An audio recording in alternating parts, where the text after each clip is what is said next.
NAV net asset value. अच्छा एक second बेटा, बस इसे मिरर कास्ट तो कर दूं फोन को।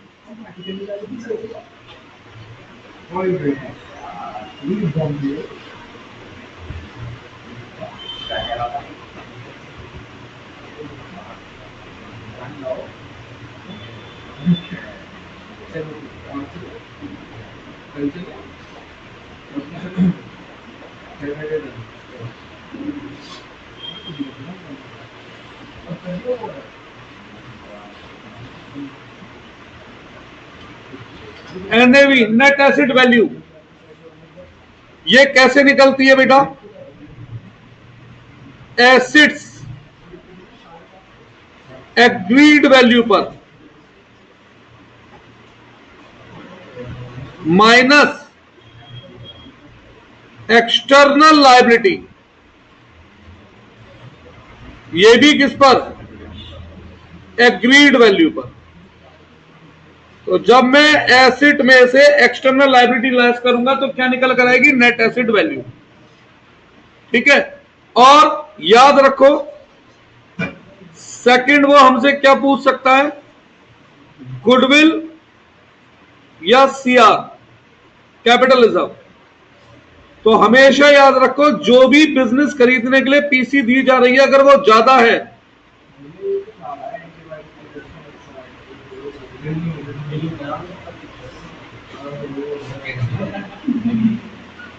जो पीसी दी जा रही है वो ज्यादा है as comparison to net asset value. ठीक है, तो उस केस में क्या निकलती है? गुडविल। जो पीसी हम दे रहे हैं वो कम है, नेट एसेट वैल्यू ज्यादा है, उस केस में जो डिफरेंस होता है वो कहलाता है capital reserve.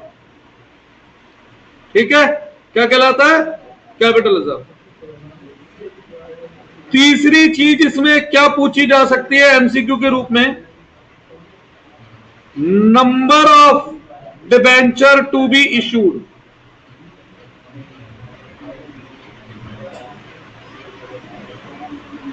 Number of debenture to be issued. बेटा यहां ध्यान दे लीजिए please,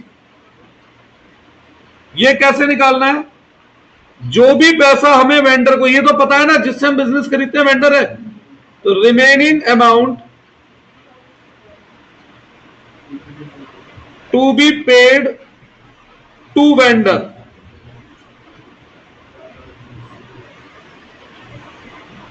upon issue price of debenture.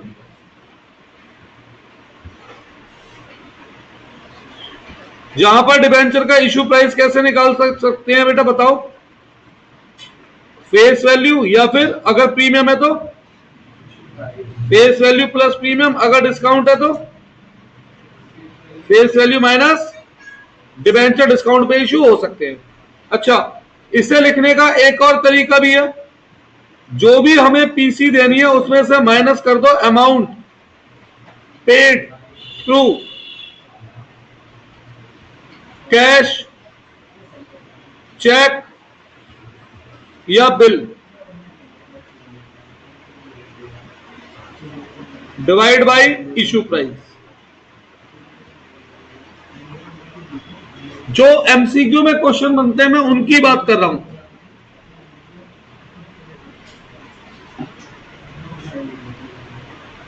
D, और क्या पूछा जा सकता है? Debenture account will be credited by dash.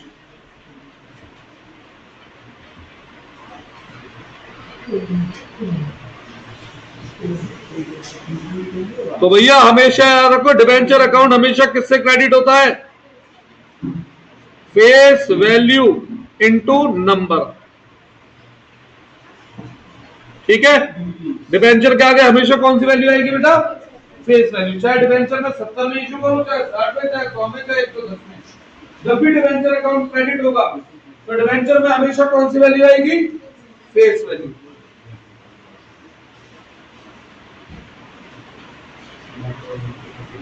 E, security premium account will be credited by dash.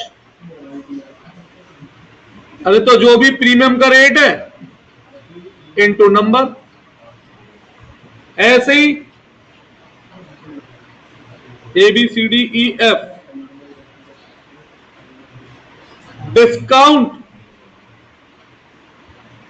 On issue of debenture will be credited by dash. पहली बात, credited की जगह डेबिटेड होगा ये। तो यार जो भी डिस्काउंट का रेट है into number.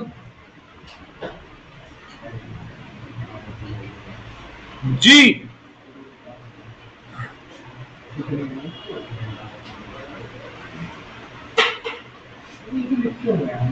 Loss on issue of debenture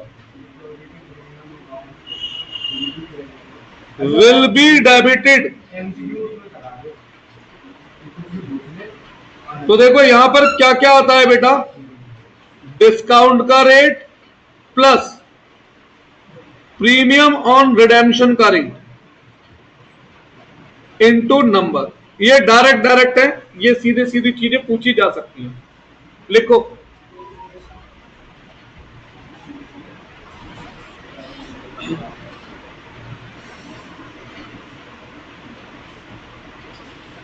आगे बढ़ते हैं।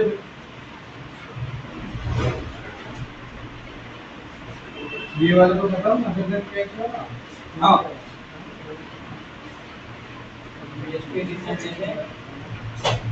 एक 1:15 बजे तक आएंगे सर। वो नोएडा से आएंगे ना पढ़ाते हुए।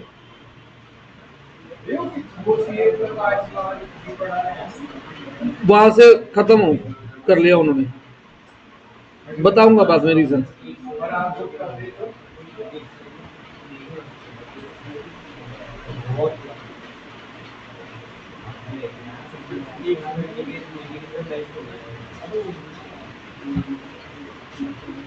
आगे बढ़े।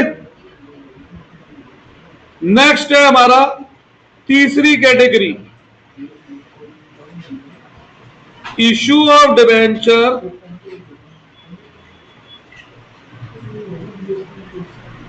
With term of redemption. ध्यान है, मैं इसमें क्या करवाता था,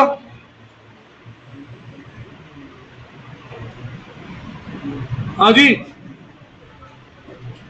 मैं एक सिंगल एंट्री कराता था, और अब तो वैसे भी सिंगल एंट्री कर रहे हैं क्योंकि एंट्री नहीं करनी। तो जब भी आप डिबेंचर इशू करोगे तो हमारे पास क्या आएगा, पैसा, और क्या जाएगा, डिबेंचर। नमित कोई डाउट है इस बात में बेटा? नहीं। अब बैंक में कौन सा अमाउंट आएगा, इशू प्राइस, और डिबेंचर में हमेशा कौन सी वैल्यू आएगी, फेस वैल्यू। अगर मुझे ज्यादा पैसा मिल रहा है तो उसे कहां ले जाते हैं हम, और अगर कम पैसा मिल रहा हो तो कहां ले जाते हैं हम उसे, discount on issue of debenture. इसमें कोई डाउट है? फिर जब भी डिबेंचर फ्यूचर में प्रीमियम पे रिडीम होने होते थे तो मैं क्या जुड़वाता था इसमें, डेबिट में लिखवाता था मैं loss on issue of debenture, और क्रेडिट में क्या लिखवाता था, प्रीमियम ऑन। अब 9 केस हो, 10 केस हो, 2 केस हो, 5 केस हो, सब ऐसे होंगे, और ये दोनों कंबाइन में आते थे। यानी कि जब जब डेबिट में loss on issue of debenture लिखोगे तो क्रेडिट में प्रीमियम ऑन रिडेम्पशन। अच्छा, कुछ लोग क्या करते हैं, इन दोनों को जोड़कर लॉस लिख देते हैं, पर उससे प्रॉब्लम कहां हो सकती है, एमसीक्यू पिक करने में। तो एमसीक्यू अलग आया था इनका, आया था ना, मुझे मालूम है, तभी तो मैं अलग अलग करवाता हूं। और मैंने आपको जो पेपर से एक दिन पहले एमसीक्यू कराए थे 20-22 बताए थे, उसमें से ये जरूर होगा मेरा पॉइंट।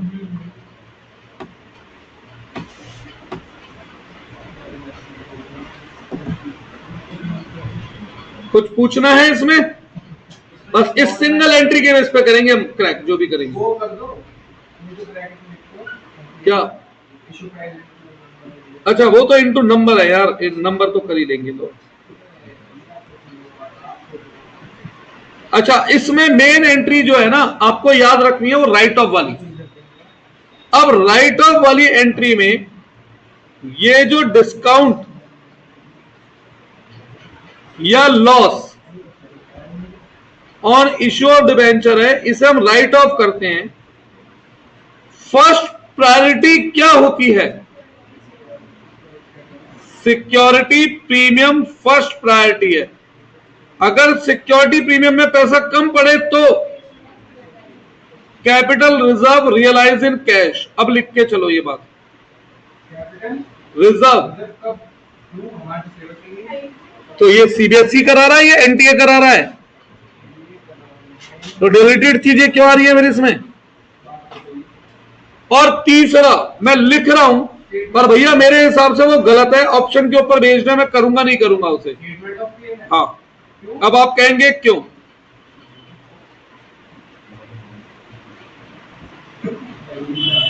Wrong manner. अब आप कहेंगे क्यों? अभी मैं समझाता हूं। देखो, दो बातें करता हूं मैं यहां पर भैया, 1 मिनट। हाँ, दो कॉन्सेप्ट का जिक्र करूंगा जो हमने 11th में पढ़े थे, अकाउंटिंग कॉन्सेप्ट एंड प्रिंसिपल। हो गया जल्दी?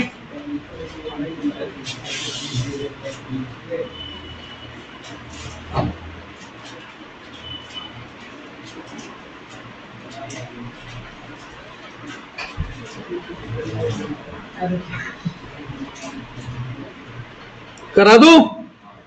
तो सुनिए, ये मैंने रॉन्ग क्यों कहा। सबसे पहले मैं आपसे ये पूछना चाहता हूं, जब मैं प्रीमियम पे डिबेंचर रिडीम करूंगा तो मैंने पैसा फालतू दे दिया या भविष्य में देना है? तो नुकसान अभी हो रहा है, भविष्य में होगा, तो मैं इसे loss on issue of debenture क्यों लिख रहा हूं? Loss on redemption of debenture क्यों नहीं लिख रहा हूं? क्योंकि जो भविष्य में नुकसान होना है उसे आज मान के प्रूडेंस कॉन्सेप्ट। अगर आज की घटना की वजह से due to event occurring today भविष्य में कोई नुकसान हो रहा है तो उसे कब मानना है नुकसान? आज, अभी। जब, एक मिनट रुकना बस, भविष्य में नहीं, जब पैसा देना है। अब एक बात बताओ, ये फालतू पैसा देना क्यों है? क्योंकि डिबेंचर इशू कर रहा हूं, और इशू कब कर रहा हूं? आज।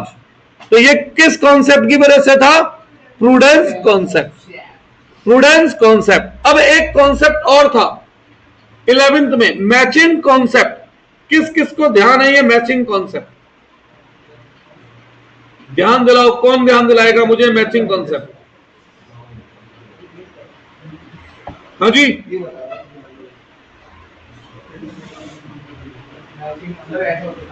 देखो, अगर किसी बेनिफिट को लेने के लिए मैं कोई एक्सपेंडिचर कर रहा हूं तो उसका benefit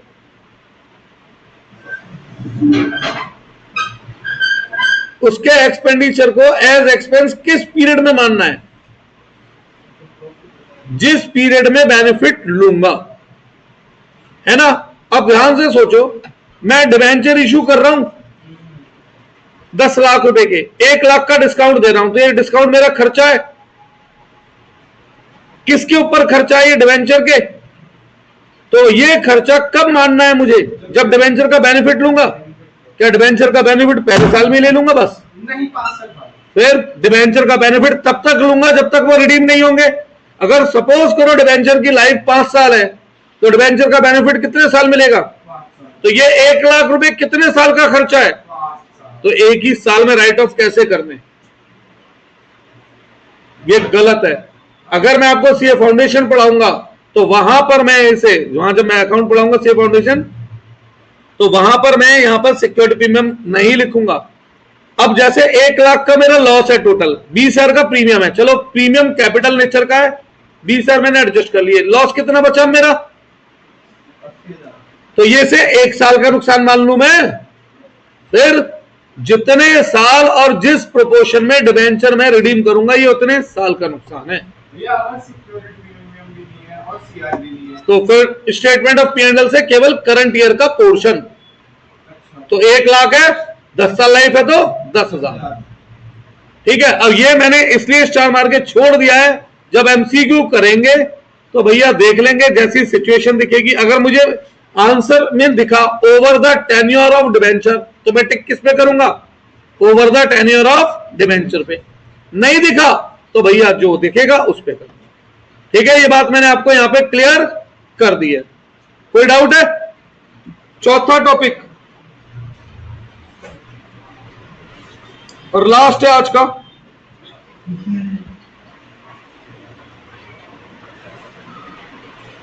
issue of debenture as collateral security.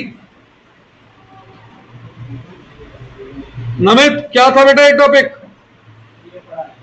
क्यों? अबे तो टुच्चा सा था यार।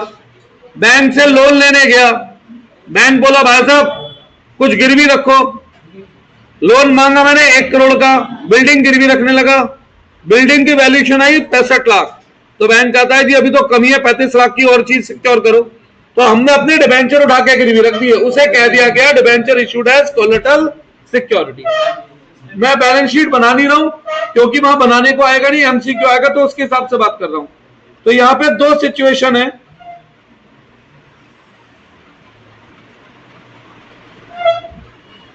when entry for issue of debenture not made, जब मैं डिबेंचर इशू करने की एंट्री नहीं कर रहा हूं तो उस केस में कोई एंट्री नहीं होगी, नाम ही ये लिखा है। और उस केस में बैलेंस शीट में भी बस क्या करूंगा, जब नॉन करंट लायबिलिटी लिखेंगे तो वहां पर लॉन्ग टर्म बोरोइंग लिखेंगे, तो वहां पर लोन के ब्रैकेट में लिख दूंगा कितने डिबेंचर से सिक्योर्ड है, सिक्योर्ड बाय डैश डिबेंचर, खत्म। और दूसरा केस है when entry for issue of debenture made, जब हम डिबेंचर इशू करने की एंट्री बना रहे हैं तो उस केस में डिबेंचर इशू करने की एंट्री क्या होगी, ध्यान है, debenture suspense account debit to debenture. Balance sheet जब बनाओगे, अरे वो तो लोन की होती है, और ये डिबेंचर से पूछेगा क्वेश्चन नहीं। तो ए लॉन्ग टर्म बोरोइंग, इसमें लिखोगे लोन, ब्रैकेट में लिख दोगे कितने डिबेंचर से सिक्योर्ड है। और इसके अलावा बेटा डिबेंचर क्योंकि इश्यू है वो भी बैलेंस शीट में आएंगे, और इसी में से मैं क्या लेस करके दिखा दूंगा, डिबेंचर सस्पेंस। हालांकि इतना क्वेश्चन बनता नहीं है एमसीक्यू से। कल डिबेंचर 15 मिनट और पढ़ाने के बाद खत्म हो जाएगा, और कल फिर मैं आपको प्रैक्टिस में कुछ कराऊंगा क्वेश्चंस। हाँ 30 में यहां कराऊंगा, 30 में आपको होमवर्क में दूंगा। हाँ ठीक है, कल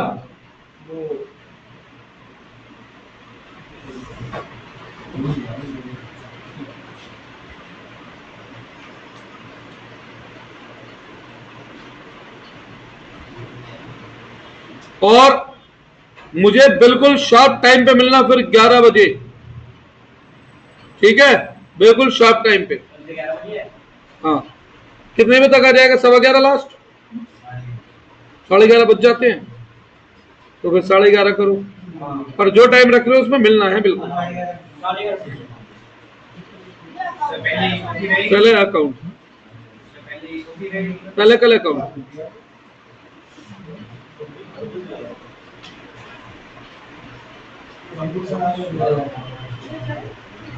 हाँ कर दो बेटा ये, बस 1 मिनट रुक जाकर।